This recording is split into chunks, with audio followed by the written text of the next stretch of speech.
At 6:03 local time, the Persian Gulf looked deceptively calm. The water was flat, metallic, reflecting a pale orange horizon as dawn bled slowly into the sky. The U.S. Carrier Strike Group maintained a steady course through international waters, formation tight but unhurried. No deviation in heading, no increase in speed, just the measured rhythm of a naval presence that had operated in these waters for decades. Then the radar picture changed. 6 fast-moving contacts lifted off from the Iranian coast 90 minutes earlier, tracked by overhead ISR platforms, before their landing gear even retracted. Now they were descending through 18,000 feet, accelerating westward, nose hot toward the American formation. No transponder codes, no calls on guard frequency, no diplomatic back-channel notification routed through intermediaries. Just 6 warplanes closing the distance. Inside the Combat Information Center of the carrier, the first spy radar return resolved at 61 nautical miles, bearing 082 degrees true. Within seconds, the entire strike group saw the same picture. Data flowed through cooperative engagement capability links. The cruiser's Aegis system elevated to full tracking. 2 Arleigh Burke-class destroyers adjusted their phased array focus without altering formation. The Hawkeye orbiting overhead pivoted its radar cone toward the inbound tracks. No alarms, no shouting, only confirmation. 6 contacts, high speed, descending. The American ships did not turn. That was intentional. A carrier strike group is not built to flinch. At the center of the formation, the nuclear-powered carrier displaced over 100,000 tons of steel and strategy. 2 reactors fed continuous power into a layered defensive architecture designed specifically for waters like these, narrow, politically volatile, and saturated with surveillance. On the Iranian side, the calculation was clear. For months, American naval patrols had operated near contested maritime boundaries. Iranian state media had amplified rhetoric about sovereignty and deterrence. A close pass by fighter aircraft, filmed, broadcast, edited, would send a message, show dominance, show resolve, show that American carriers were not untouchable symbols. But audacity only works if the opponent hesitates. At 6:06, the 6 Iranian jets split into 2 elements, maintaining disciplined tactical spacing. Their altitude dropped through 15,000 feet. Closure rate exceeded 900 knots combined. Their flight path suggested deliberate intercept geometry, not routine patrol. The American response remained cold. Inside the carrier's operations center, timelines populated automatically. Estimated weapons release range in 11 minutes, intercept solution in under 4, electronic signatures cataloged in real time, radar emissions logged, identification matrices updated. No one needed to raise their voice. The air boss issued the order. Launch the alert section. On the flight deck, 2 strike fighters already spotted on forward catapults surged to life. Engines spooled from idle to military power in seconds. Deck crews moved with practiced efficiency, color-coded jerseys flashing under deck lighting as final checks were executed. Safety pins removed, targeting pods aligned, missiles confirmed. The first jet locked into the catapult shuttle. 3 seconds later, it was airborne. A second followed within 15 seconds. Afterburners igniting in twin columns of orange against the morning sky. The pair climbed hard to the east, turning toward the inbound formation with altitude advantage. The carrier never changed course. At 6:09, the intercepting fighters acquired the Iranian formation at 48 nautical miles. Radar lock tones confirmed. Targeting data clean. The American pilots maneuvered high and offset, forcing the approaching aircraft into a defensive bracket. The psychological shift happened instantly. The Iranian jets were no longer hunters. They were being tracked. Below, aboard the cruiser, vertical launch cells stood ready. Surface-to-air missiles sat cold but primed, capable of crossing the distance in under 90 seconds. Phalanx close-in weapon systems rotated to standby track mode. Electronic warfare suites transitioned from passive collection to active readiness. The entire strike group had shifted from peacetime presence to combat posture in less time than it took the Iranian formation to complete its descent. At 6:12, the range closed to 30 nautical miles. One Iranian aircraft dipped lower than the others, skimming toward 5,000 feet, testing reaction thresholds. Another climbed, possibly gathering signals intelligence. The formation tightened, suggesting rehearsal rather than improvisation. Inside the American tactical loop, the evaluation was clinical. Intent uncertain. Capability confirmed. Threat potential rising. Weapons status tight. The U.S. fighters slid into forward firing position, maintaining radar locks. No missile launched, no warning flare fired. Just silence layered over lethal readiness. The Iranian pilots continued inbound, and for the first time that morning, they were flying into a system that was no longer observing. It was calculating. At 6:14, the geometry stabilized. The 6 Iranian aircraft were now inside 30 nautical miles of the strike group, descending through 12,000 feet, maintaining offensive spacing. Their noses remained pointed directly at the carrier's projected path. No deviation. No attempt at lateral drift that would suggest routine overflight. They were committing. Above them, the 2 American fighters climbed through 22,000 feet, converting altitude into leverage. Their radars painted the Iranian formation in precise symbology: speed, vector, separation, climb rate. The data wasn't dramatic, it was mathematical. Inside the Combat Information Center, a new layer activated: electronic warfare. Passive sensors began isolating Iranian radar emissions. Frequencies cataloged. Pulse repetition intervals measured. Signal strength logged against distance. Within seconds, the strike group had a live fingerprint of every active sensor aboard the approaching jets. No one had fired, but the engagement had already begun. At 6:16, one of the Iranian aircraft broke slightly right, increasing speed by 20 knots. Another mirrored left, expanding lateral separation. A classic pincer shape began to form. 2 3-ship elements designed to split defensive attention and compress response timelines. The American response remained measured. The 2 U.S. fighters separated vertically. Lead aircraft maintained high cover at 24,000 feet. Wingman descended to 15,000, creating a bracket that forced any aggressive maneuver to pass through overlapping engagement envelopes. Sorted, the lead pilot transmitted calmly. Each American jet now had designated targets. Radar locks confirmed. Missiles selected but not yet authorized. Below, the cruiser's Aegis system transitioned from track to engagement-ready status. Fire control solutions populated automatically for all 6 inbound aircraft. If ordered, surface-to-air intercepts could be launched in under 5 seconds. But no order came. At 6:18, range closed to 20 nautical miles. This was no longer symbolic proximity. This was tactical space. The Iranian formation descended further, 9,000 feet, speed holding high. Their trajectory placed them within potential anti-ship missile release parameters in under 4 minutes if configured for strike. Whether they were armed or not was irrelevant. The American pilots tightened their intercept angle, sliding across the Iranian noseline to deny forward access. The message was clear and unspoken. Any further descent would trigger consequence. One Iranian jet suddenly dove hard toward 3,000 feet, accelerating low over the water's surface. Sea spray rippled beneath its jet wash. A deliberate show of aggression. A pressure test. Inside the carrier, the phalanx systems automatically shifted from standby to active track. Green indicators illuminated, each rotating Gatling gun aligned on the low contact, calculating lead angle and closure rate. The system required no emotion, only data.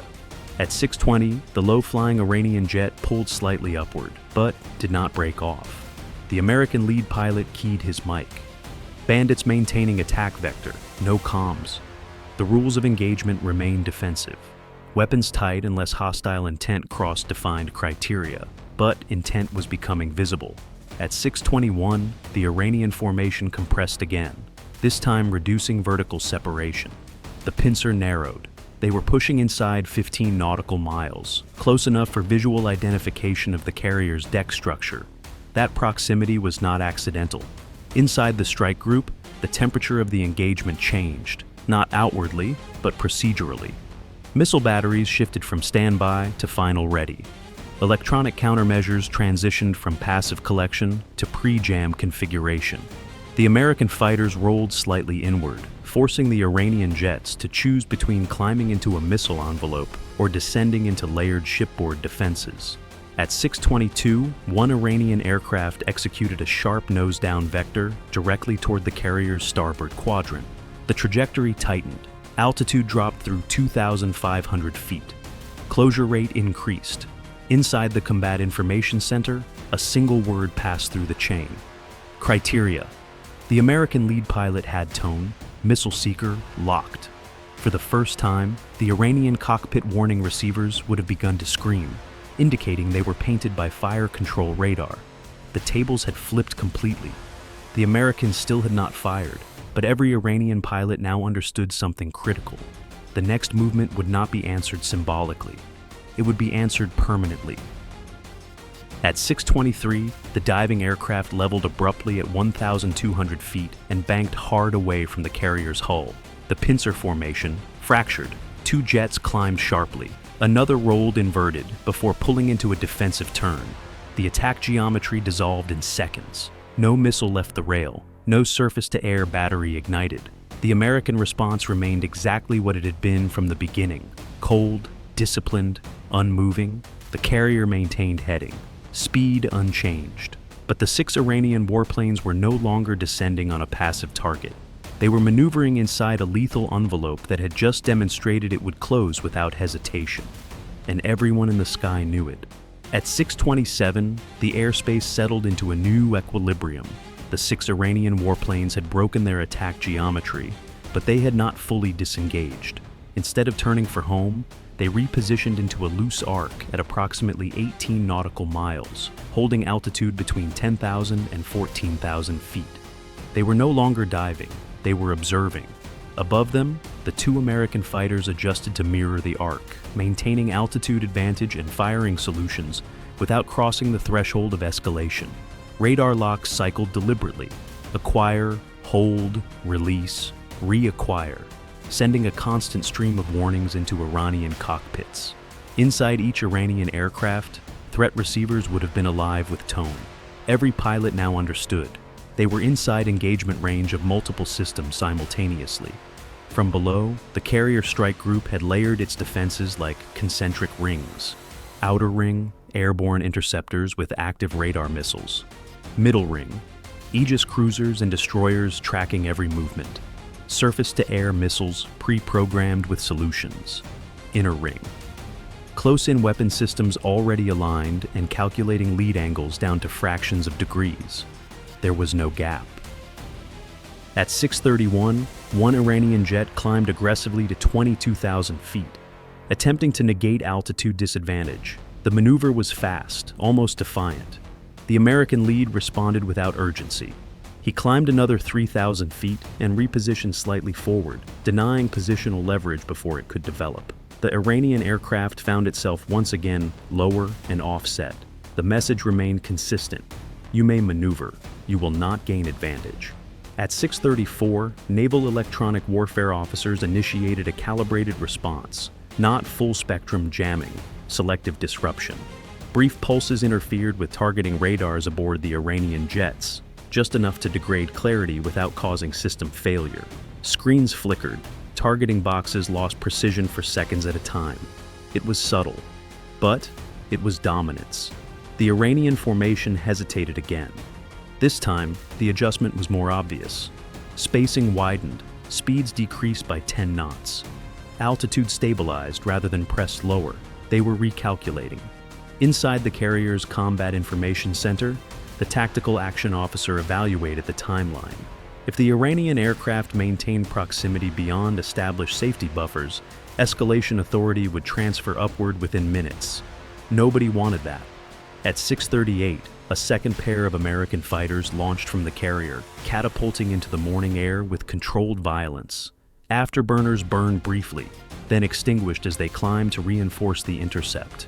Now, 4 American jets bracketed 6 Iranian aircraft. The balance had shifted further. The Iranian pilots would have seen it instantly, new radar returns appearing high and behind them. Their margin for maneuver narrowed to near zero. They were no longer testing, they were contained.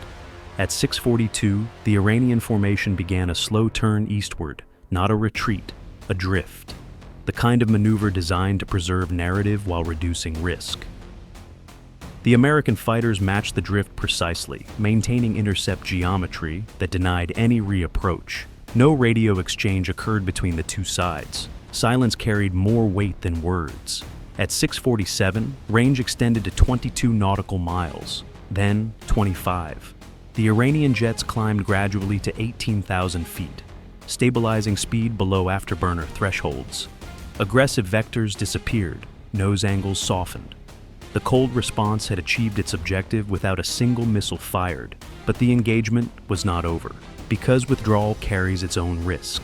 As the Iranian formation approached 30 nautical miles from the strike group, one aircraft lagged behind momentarily, either by design or coordination error. The trailing jet dipped briefly toward 5,000 feet before correcting. In the American cockpit, the lead pilot tightened his grip on the stick, but did not break formation. No impulsive reaction, no misinterpretation. Within seconds, the trailing aircraft rejoined its group and resumed eastbound heading. The tension thinned, but did not vanish. At 6:54, Iranian aircraft crossed an invisible boundary recognized by both militaries, a distance where immediate threat diminished, but tracking remained active. The American fighters maintained pursuit at standoff range, ensuring no sudden reversal could regain proximity. Inside the strike group, surface-to-air batteries gradually shifted from full engagement readiness back to arms standby. Phalanx systems remained powered, but targeting reticles disengaged. Electronic warfare suites returned to passive collection. The escalation ladder had been climbed and then descended, without falling off either side. At 7:02, Iranian jets accelerated slightly, engines brightening against the morning horizon. This time, the heading was unmistakable: home. The American fighters did not chase beyond defined intercept limits. They shadowed just long enough to confirm sustained withdrawal. At 7:08, radar returns from the Iranian formation began thinning as they approached their own air defense coverage. Inside the carrier's Combat Information Center, the tactical board shifted from red threat symbology back to amber track markers. The crisis window was closing, but one truth remained. For 40 minutes, 6 Iranian warplanes had descended on a U.S. carrier strike group, expecting to compress response time and create leverage. Instead, they encountered something colder, a defense architecture that did not posture, did not panic, did not hesitate. It simply absorbed the pressure and returned it. The carrier had not altered course, not 1 degree, not 1 knot, and that was the final signal. The cold response was not about retaliation. It was about inevitability, and every pilot who turned east that morning understood exactly how narrow the margin had been between maneuver and annihilation. By 7:15, the Persian Gulf looked unchanged. The sea surface returned to its metallic calm. Commercial tankers resumed steady transits through established lanes. Civil aviation corridors overhead continued undisturbed. To an observer without radar access, nothing had happened. But inside the strike group, every second of the previous 48 minutes was already being dissected. Data moved first. Raw radar tracks from SPY arrays were archived. Infrared signatures from airborne targeting pods were logged. Electronic emissions collected from the Iranian aircraft were cataloged down to frequency variation and pulse repetition patterns. Voice recordings from cockpit and combat direction circuits were time-synced to weapon status boards. Nothing was wasted. Modern engagements are measured as much in information as in fuel and altitude. At 7:22, the 4 American fighters returned to holding patterns above the carrier, descending in controlled arcs before recovering one by one. Arresting cables caught steel hooks with violent precision. Engines spooled down. Canopies lifted. No cheering, no theatrics, just checklists. Inside the Combat Information Center, posture shifted from engagement to assessment. Weapons were safed but not powered down. The strike group remained in heightened readiness until Iranian aircraft were confirmed landed. At 7:31, satellite confirmation indicated activity at an Iranian coastal airbase consistent with inbound recovery operations. Heat blooms aligned with 6 returning aircraft. All had made it back. That mattered, because escalation avoided is as strategically significant as escalation executed. The carrier group did not transmit a victory message, it transmitted silence. And silence, in contested waters, is a form of pressure. By mid-morning, diplomatic channels activated, not publicly. Secure lines routed through established intermediaries. Language calibrated to avoid accusation, while leaving no ambiguity. The core message was simple. Proximity thresholds were crossed. Defensive criteria were met. Lethal force was available. It had not been used. That restraint was deliberate, not hesitant. In Tehran, military planners would be reviewing their own data. Radar timelines, missile engagement envelopes, American scramble intervals measured down to seconds. They would understand what had been demonstrated. The carrier strike group had tracked takeoff, predicted intercept windows, launched fighters within minutes, established altitude dominance, deployed selective electronic interference, and layered surface-to-air coverage, all without misstep. More importantly, it had done so without emotional escalation. That is what changes calculations. Back aboard the carrier, the commanding officer addressed senior staff in a closed briefing. There was no celebration, only evaluation. Time from detection to airborne intercept, within doctrinal expectations. Electronic warfare calibration, effective without triggering escalation's threshold. Rules of engagement, executed exactly as written. No deviation. The ship resumed routine operations by early afternoon. Flight deck drills continued. Logistics transfers proceeded. Course and speed remained unchanged. The strike group did not adjust, heading away from Iranian airspace. It did not alter tempo. It did not signal retreat. The message embedded in that continuity was strategic. Presence is not negotiable. By evening, international media began reporting close aerial interactions over the Gulf. Language softened. Analysts speculated. Governments issued measured statements emphasizing professionalism and restraint.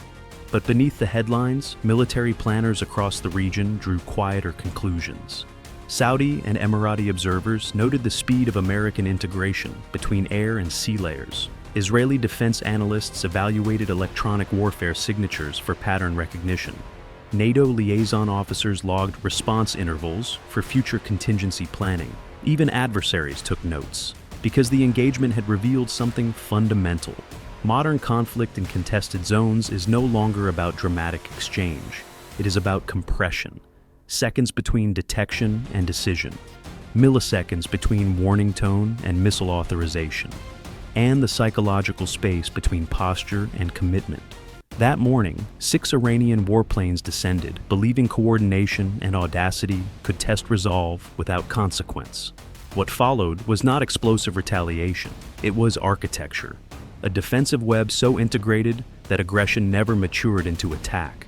By sunset, the USS Carrier Strike Group continued its patrol as scheduled, fuel levels balanced, aircraft serviced, watch rotations reset.